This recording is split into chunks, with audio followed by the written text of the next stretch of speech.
For thousands of years, Egypt has been known as a place of colossal structures, strange rituals, and technologies so advanced that they continue to astonish. In fact, to this day, there are scores of things in this place that we cannot even begin to explain. Imagine if the real history of Egypt cannot be found written on the walls of its tombs and temples, but on an alien planet far, far away. What if ancient Egypt was the center for alien activity on the Earth? In November 2017, news was breaking around the world announced the discovery of what could be an enormous chamber within the Great Pyramid of Giza. If it can be verified, it would be the first major find inside the pyramid since the 1800s and a possible game changer in understanding both the pyramid and the civilization who built it. The discovery of the void is sensational because it opens up the whole discussion to more questions and to new answers.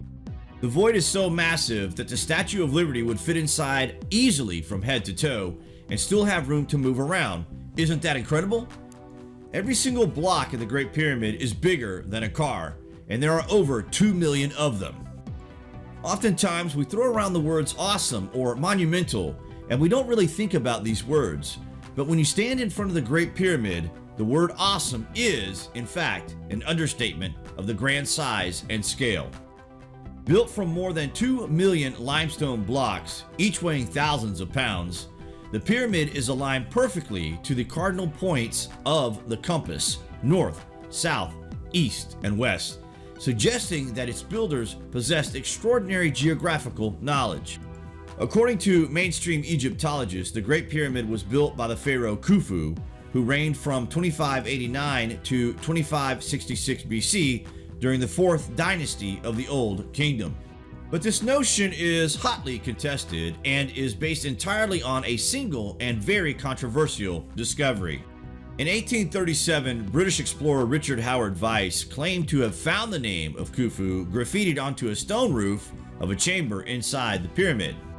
However, it was later discovered that Weiss had written in his private journal that he found nothing in the chamber that looked like hieroglyphics.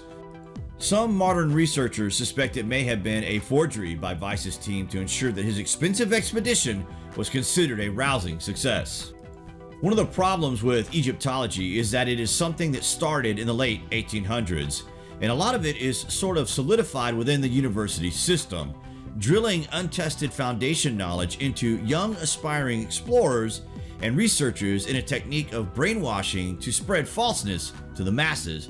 And it worked in a restricted world until we realized that something was not adding up, and in fact, a cover-up of fantastic proportions has been in place for ages. Egyptologists, archaeologists, and geologists are discovering new things about Egypt all the time that completely shakes the foundations of what they thought they knew about the place. We're even finding there are structures much older than what the mainstream Egyptians would say. And the fact is, the Great Pyramid was likely built long, long before the reign of Khufu. There are many who believe the colossal structure is probably more than 10,000 years old and date back to a period predating that of the Great Flood. The main reason this pyramid is the most magnificent of all of them is not because it is huge, but because it is the biggest of them all, the oldest of them all, which means they got this thing built to perfection at the first attempt without any mistakes. This suggests the builders knew exactly what they were doing based on previous experience. But how can this be if this was the first pyramid constructed on the good earth? Wait till you hear this. Is it possible that whatever lies within the newly discovered void in the Great Pyramid will reveal not only incredible truths about ancient Egypt, but about the history of humankind? Could there be clues that reveal that Egypt was once home to an extraterrestrial civilization? The news of a possible fourth chamber within the Great Pyramid has become a source of great controversy inside the archaeological community. They have long held the belief that pyramids were essentially built as burial vaults, each possessing no more than 3 chambers.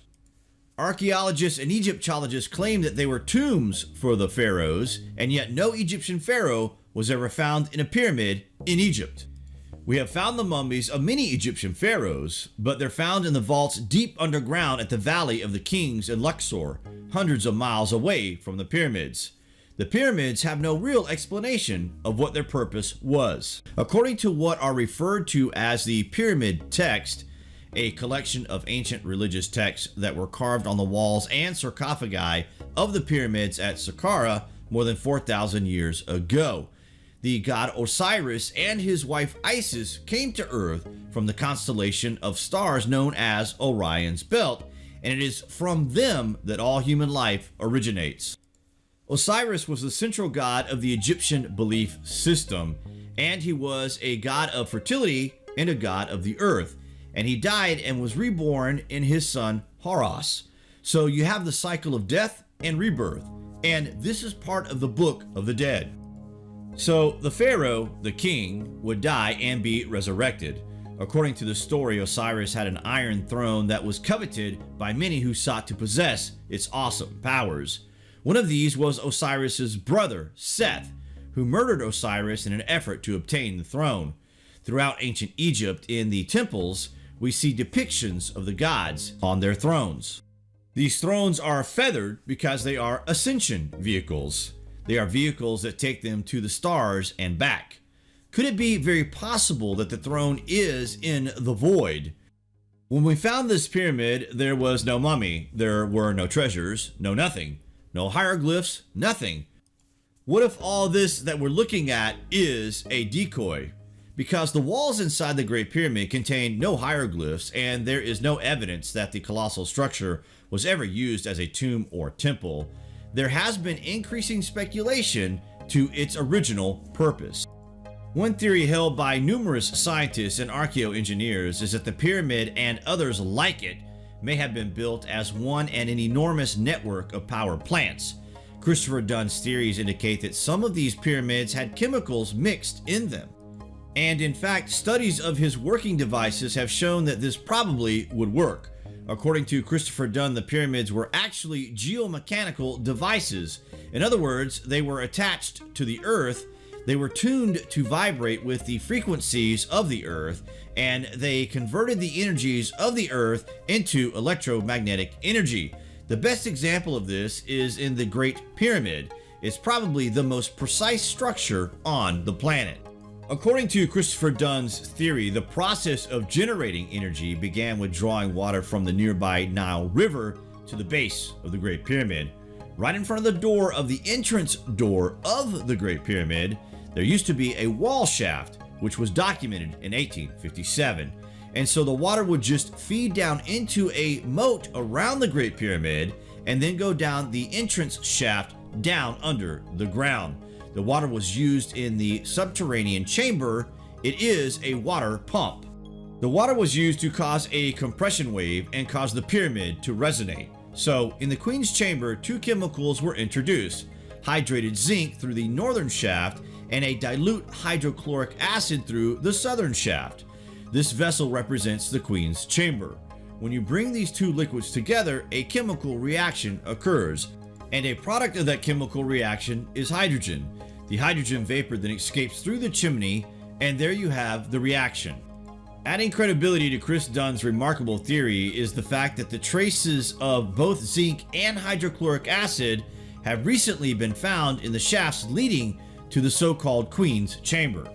But if the pyramid was really designed as a gigantic power plant, how was the power applied? Could the Great Pyramid of Giza have been designed as part of an enormous network of ancient power plants, not 4,000 years ago, but much, much earlier, and by a civilization with incredibly advanced knowledge? For centuries, the Great Sphinx had appeared only as a giant head peering out from a mound of deep desert sand. Only after years of excavation was the enormity of the structure once again revealed to the world. According to mainstream archaeologists, the Sphinx dates back to approximately 2500 BC during the reign of the pharaoh Khafra. But in recent years, that information has been challenged by new research, which suggests that the Sphinx could be much, much older and probably more than 10,000 years old. Carved in rock and located between the paws of the Sphinx is an ancient inscription known as the Dream Stela. The Stela writing tells us about a time when the gods still mingled with human beings. The ancient Egyptians were very clear in this. Another part of the inscription in which the Sphinx tells Thutmose that once dug out from the sand, the earth and everything illuminated by the flashing eye of the Lord of all would be his. Now, the amazing thing about this is that we are learning of what's called the flashing eye of the Lord. What is the flashing eye of the Lord? This sounds like some kind of technology that is in communication with the Sphinx, or perhaps challenged by the Sphinx, that could ensure the prosperity of Thutmose IV. The Sphinx is credited with ensuring the prosperity of Thutmose's dynastic family that would later include the pharaoh Akhenaten. During his reign, Akhenaten decreed that Egypt would no longer worship a number of gods, but just the one god Aten, who was depicted as a golden disk in the sky. Akhenaten was said to become enthralled with the sun disk and this eye of the Lord. Is it possible that the eye of the Lord and the Aten disk are one and the same, and that they are, in fact, some kind of UFO spaceship that's hovering over Egypt as an eye in the sky and is guiding Egyptian civilization? There's literally no technology out there, not even carbon dating, that can actually tell us how old exactly the Sphinx is. Mainstream Egyptology and mainstream archaeology claim that the Sphinx was sculpted the same time the second pyramid was, but this is all guesswork. All the knowledge we have is still a guess. We're off by tens of thousands of years. A couple of Egyptologists in the early 20th century saw that there were weathering patterns on the Sphinx that seemed not to fit the weathering patterns of other structures of the Giza Plateau. This means there is incredible discrepancies between what we see on the Sphinx and other structures on the Giza Plateau. If the Sphinx was built in 2500 BC, there would not be the amount of water erosion on the Sphinx that we can see. So either the climate of Egypt was drastically different than what we think of it in 2500 BC, or the Sphinx is at least 10,000 or 12,000 years old. The head of the Sphinx seems to be a bit too small for the actual body, and so it has been speculated that the head of the Sphinx was actually something else originally, and then was recarved to be the head that it is today. Some archaeologists do think the original head of the Sphinx was the jackal head of Anubis, one of the most ancient of the Egyptian gods, dating back to the time of Isis and Osiris. But if this is true, why was the colossal statue changed, and when? Perhaps the answer lies, like most of Egypt's secrets, buried deep beneath the desert sands in an area located approximately 300 feet north of the Sphinx. Relatively unexplored, it is an area where some archaeologists and researchers believe lies yet another Sphinx, still deeply buried, and still bearing the head of the god Anubis. If the ancient Egyptians didn't build the Sphinx, who did and why? Could it have been used by a civilization far advanced from the one later depicted on the walls of Egypt's tombs and temples, a civilization whose origins were, as numerous ancient Egyptian texts suggest, not of this world? Edgar Cayce had a profound vision while in a self-induced trance.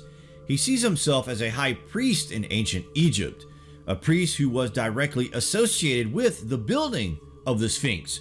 According to Cayce's vision, this occurred not in 2500 BC, but 8,000 years earlier. One of the greatest sources for information on the older civilization of Egypt is Edgar Cayce. He is known as the Sleeping Prophet, an American psychic of great repute and note. He refers on one occasion to the date of 10,390 BC, when he tells us not only was this a time that the Great Sphinx of Giza was created, but also tells us that the records of some previous civilization that had existed on Atlantis were buried within this. According to the great philosopher Plato, who wrote about it in the 4th century BC, Atlantis was an island in the Atlantic that was home to a highly advanced civilization, but was wiped out by a great flood. In his vision, Edgar Cayce believed he saw under the right paw of the Sphinx a chamber that holds a hall of records from the lost civilization of Atlantis. He said there was a repository of high-tech devices and machines that had been left there for thousands of years for people to discover during our time period on Earth, our civilization, that we would discover these ancient high-tech artifacts in chambers beneath the Sphinx. Based on Plato's writings, Atlantis would have existed approximately 12,000 years ago.